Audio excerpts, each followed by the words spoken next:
Have you ever stared at an aquarium and been so captivated that it's inspired you to even think about starting an aquarium yourself? But thought to yourself, I just haven't got the imagination. The way every little piece of hardscape plant seems to bring out the best within the tank. Well, if you have, then this video could possibly be for you. Stick around and I'll share some of my steps and considerations that I take when I set up my community tank. Step 1. Sourcing everything you'll need. So this will include the aquarium, the light, the filter, the heater, some hardscape and substrate. Don't even think about fish and plants yet, they're much later. So this is where you can be quite creative with accountancy. Things like your sand, you can use clear sand, local beach sand if you can get it and it's okay to do so. Rocks you can pick up also, same way, or even your builders merchants. Buy rocks from there. You don't have to get them all from the aquarium shop. Just make sure it is okay and ethical to the environment before you start collecting stuff. Things like wood, driftwood, you can pick up driftwood and even prep that and use that. It can be as cheap or as expensive as you like. The most important thing that you have to take into consideration when gathering your hardscape this way is it safe for the fish tank? And if you can save money on these, you can spend more on these. When choosing the position of where you're going to put your aquarium, try and keep this in mind. Direct sunlight will produce a lot of algae quick. Keep it out of sunlight. Quick bonus tip. What I like to do is get a piece of wood, the size of the aquarium floor, and place the rocks and the wood how I'd like it to appear in the aquarium. That last little bit was a joke, by the way. 3x2s would look ugly. Next, it's time to recreate what you made on the board in your mind's eye into the tank. So when it comes to depth and perspective, what I like to use is these little mesh bags that are filled with aqua soil, placed around the tank where I think that the plants are going to be. That way, the nutrients are where they need to be. And it also adds height and depth, which gives the illusion of space. And when you add your sand to cap over the top of these lovely little nutrient bags that you've made for your plants, it's probably wise that you give it a rinse and wash, so all the particles that's within the sand are washed away. Otherwise you're going to have to end up putting filters in, filter floss, to straighten it out.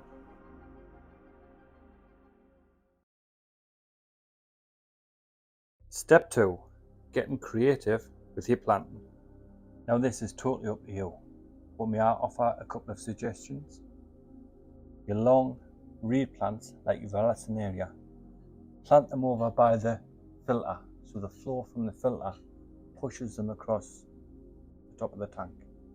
That way it's like adding a dither fish without actually adding one. The movement above the fish relaxes the fish into thinking there's other fish around and it's safe.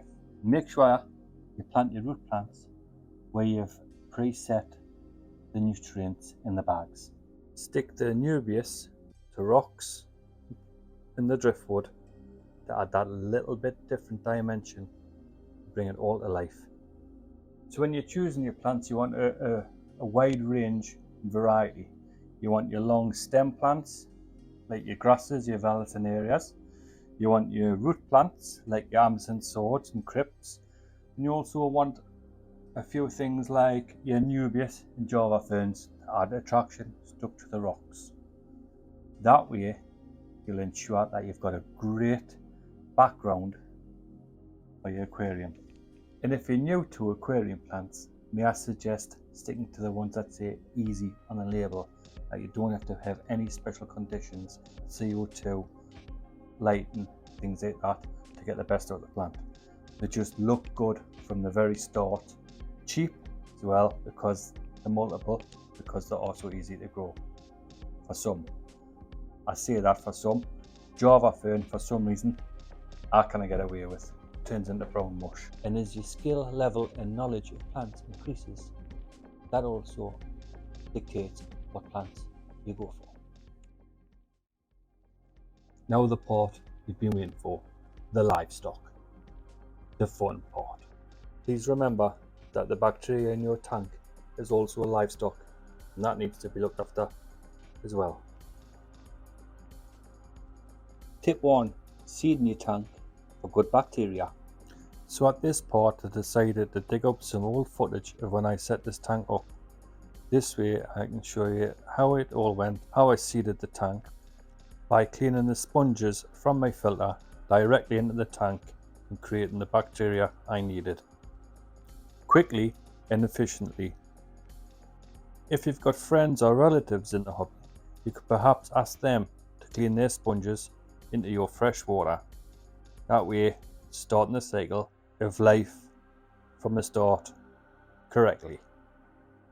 Feel free to check out that video. I believe it's one of my very first ones. It's a bit basic, but it'll give you a good insight how I made the double-decker stand and how I cycled my tank and got it ready for fish quickly, spreading bacteria all over the tank, and built the colony I have now. Tip 2. Selecting fish to create harmony and balance to your fish tank. First of all, let's talk schooling fish, i.e. your tetra, your rasboras, your small fish. These are ideal dither fish and provide a sense of security for the other fish in the tank. These schooling fish are a great fish to add to your tank first. Your tetras, most of them are quite hardy and can tolerate the little mistakes you're going to make at the very start. It's at this part of the video I feel it's essential to remind you to get yourself a test kit, just so you know exactly where you are in the process of cycling your tank. And the better you get at keeping fish, the less you have to test, because you'll notice things by eye, not by liquids. And when you're picking your schooling fish, try and remember perspective, small in lots. The next group of fish we're going to look at is your cleanup crews. So these consist of your Corydoras, your bristlenose plecos, your otocinclus, your snails, and if possible, shrimp. One thing to remember when you're picking these kind of invertebrates and little fish is make sure they'll not fit in the mouth of the largest fish. And remember, there's an answer to every problem you may have. These cleanup fish are fantastic for helping you maintain your tank, from cleaning the glass to cleaning the substrate to cleaning algae off plants. There's always something out there that will help you. And if I was you, I would get in the habit of just cleaning the front of the glass of the aquarium and leave the sides and back for extra food, as these are constant grazers and constant sifters and will run out of food fast. So remember to feed them as well as you're feeding the other fish in the tank. The Corydoras constantly sift through the sand and keeping the detritus in the water column so your filter can do the rest. And that's half the battle, keeping the substrate clean. When you've got sand, you tend not to do the gravel vacuum and let the fish do the work for you. Perhaps you'd like to drop a comment and tell me what your favourite cleanup crew member is. Please be mindful of your fish's requirements, not just for its water pH, its temperature, but also your fish's dietary requirements. Ensure that they all fit in the community nicely. So we're nearly there. We've got the schooling fish, we've got the cleanup fish. Now this is the part where if your tank's big enough, you can think about getting a showpiece, centerpiece fish. These fish can make or break your tank. Some are quite aggressive. Angelfish tend not to be unless you get a breeding pair, and then you will see a lot of aggression between them. After all, they are a cichlid, but there are some cichlids that aren't as aggressive, such as your rams.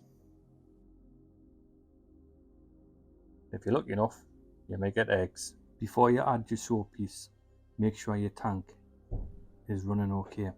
and the workload for the bioload that's in the tank isn't overwhelming you. Otherwise, there's no room in the tank for your showpiece, and it's just been making things worse. Try and aim for an easy, maintainable maintenance schedule. That way, you're not going to sicken yourself in the hobby. Hello, little friends. So that, in a nutshell, is how I created my community tank. So please feel free to copy, because remember, Mother Nature doesn't hold the copyright on beauty. Try yourself. So let's recap. Try and keep your tank out of the sunlight. Try and use sand substrate so your cleanup fish do their job by keeping it in the water column.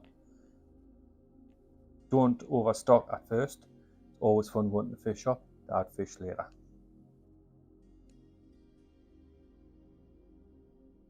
And if you've enjoyed this video, please tip your waiter with a like or perhaps subscribe. It'll be most appreciated. Thanks. Until next time, see you later. Ta-ra! The only real consideration you have to take into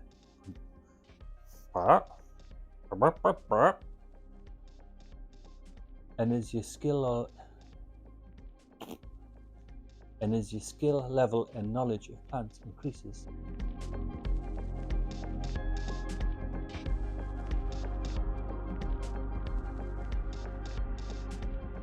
Are you still young? Come on, get away, start creating.